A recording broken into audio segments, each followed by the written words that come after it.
Untuk itu tidak boleh ada warga dari masyarakat yang semena-mena melanggar hukum yang merugikan masyarakat, apalagi membahayakan bangsa dan negara. Dan aparat hukum tidak Novel PA212 panas. PKI, FPI, dan Habib Rizik ikut dibawa-bawa. Wasekjen PA212 Novel Bamukmin tiba-tiba panas. Dia menuding ada keterkaitan peristiwa PKI dengan FPI pada akhir 2020 lalu. Nama Habib Rizik juga ikut disebut. Demi kepentingan politik maka nyawa tidak ada harganya, hanya komunis yang seperti itu. Demikian ujarnya kepada jpnn.com. Untuk diketahui, 6 laskar FPI meninggal dunia ditembak anggota Polda Metro Jaya yang saat itu tengah melakukan pengintaian terhadap Rizik Syihab. Penyidik Barreskrim kemudian menetapkan 3 anggota polisi sebagai tersangka, yakni FR dan MYO. Sementara salah seorang di antaranya berinisial EPZ meninggal dunia sebelum ditetapkan menjadi tersangka. Penyidik kemudian menjerat FR dan MYO dengan pasal 338 KUHP Jo, pasal 56 KUHP. Sementara Rizik Syihab saat ini menghadapi sejumlah tuntutan terkait pelanggaran protokol kesehatan.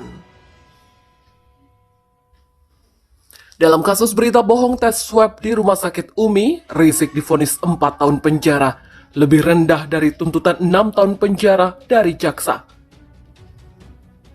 Sedangkan dalam kasus kerumunan Petamburan, Rizik divonis 8 bulan penjara.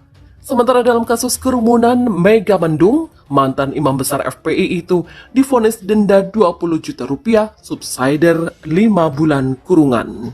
Dari sejumlah peristiwa tadi, Novel pun mengeluarkan analisisnya.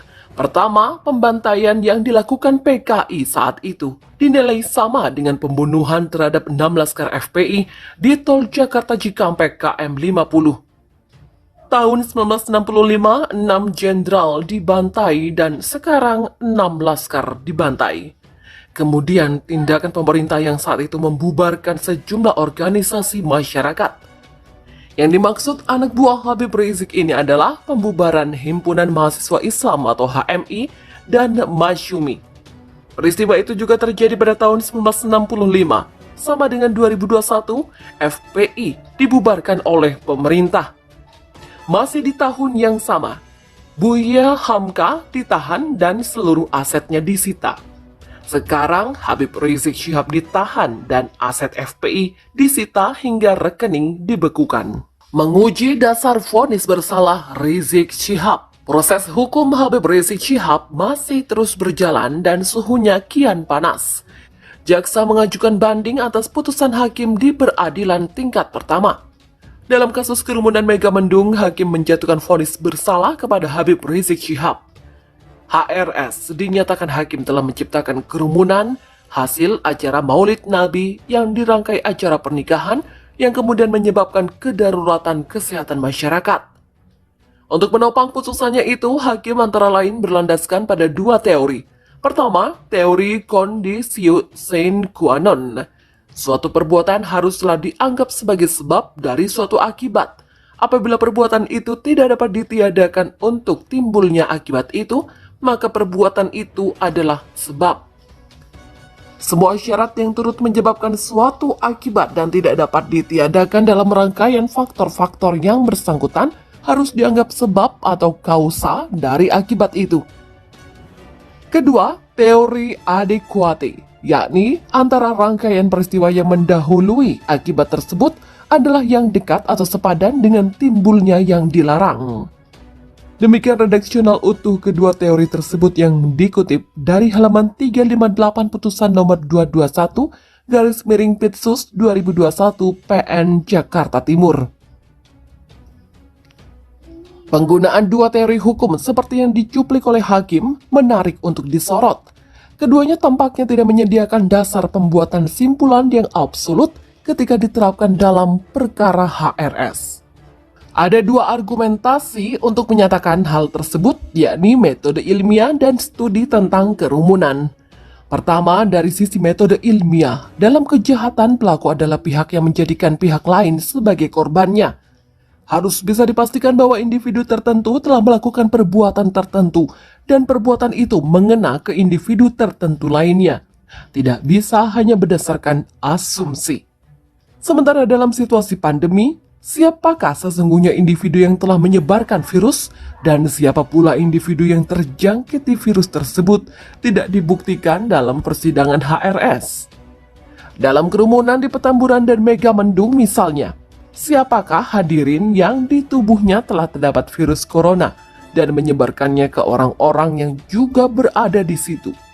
Juga siapakah hadirin yang semula bersih dari virus corona namun kemudian tertular virus yang bermigrasi di tengah-tengah kerumunan tersebut? Para pihak di ruang persidangan tidak melakukan pelacakan atau tracing tentang penularan virus corona yang bertitik mula dari Petamburan, sehingga tidak bisa dipastikan melainkan sebatas dugaan bahwa kerumunan Petamburan adalah epicentrum bagi kenaikan positivity rate di Jakarta. Virus corona juga membutuhkan waktu hingga kemudian tampak gejalanya di tubuh orang yang menjadi inangnya. Tidak serta-merta orang yang datang ke acara HRS di Petamburan akan seketika itu pula memperlihatkan tanda bahwa ia mengidap COVID-19. Padahal dalam rentang waktu antara acara di Petamburan diasumsikan sebagai momen penyebaran virus dan meningkatnya positivity rate di Jakarta.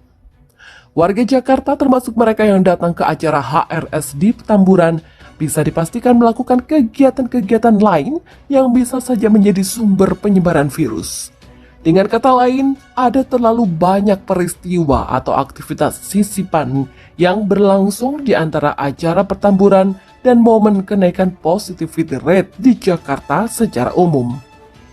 Dalam bahasa metode penelitian, ada terlalu banyak variabel ekstern yang menyusup lalu melemahkan simpulan bahwa pastilah variabel A yang menyebabkan variabel B.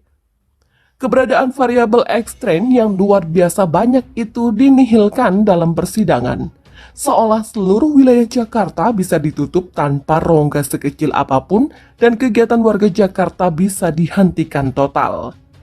Karena itu, tiada lain kerumunan HRS lah satu-satunya faktor atau variabel sebab yang menyebabkan naiknya positivity rate atau variabel akibat di area ibu kota. Dari kompleksitas sebab akibat sedemikian rupa yang tidak diuji secara empiris di persidangan, penarikan simpulan yang menyalahkan HRS adalah semata-mata berdasarkan asumsi yang dibangun dari dua teori hukum tersebut. Tidak dapat dielakkan asumsi itu terbangun dari pemikiran yang terkesan terlalu sederhana tentang sebab dan akibat. Penarikan simpulan sedemikian rupa merupakan bentuk availability bias. Penarikan simpulan sedemikian rupa merupakan bentuk availability bias, yakni penilaian, simpulan, dan putusan hakim ditegakkan berdasarkan konstruksi sebab akibat yang dihadirkan jaksa semata. Hakim tidak terdorong untuk mengeksplorasi variabel-variabel lain yang boleh jadi punya bobot lebih menentukan terhadap kenaikan positivity rate di Jakarta. Atas dasar itu, pertalian antara kerumunan Petamburan dan kenaikan positivity rate di Jakarta sesungguhnya sebatas bersifat korelasional belaka. Artinya, anggaplah ada hubungan antara acara HRS dan memburuknya situasi pandemi di Jakarta. Namun hubungan itu semata-mata berupa rangkaian dua peristiwa yang waktunya berlangsung secara kronologis. Acara HRS mendahului kedaruratan kesehatan masyarakat di DKI Jakarta. Bukan hubungan kausal, yaitu acara HRS mengakibatkan situasi darurat di Jakarta. Mirip dengan hujan yang turun deras sesaat setelah asisten rumah tangga menjemur pakaian. Kendati keduanya berlangsung secara berurutan dalam jarang waktu yang sangat berdekatan, sama sekali tidak dapat dikatakan turunnya hujan disebabkan aktivitas menjemur pakaian.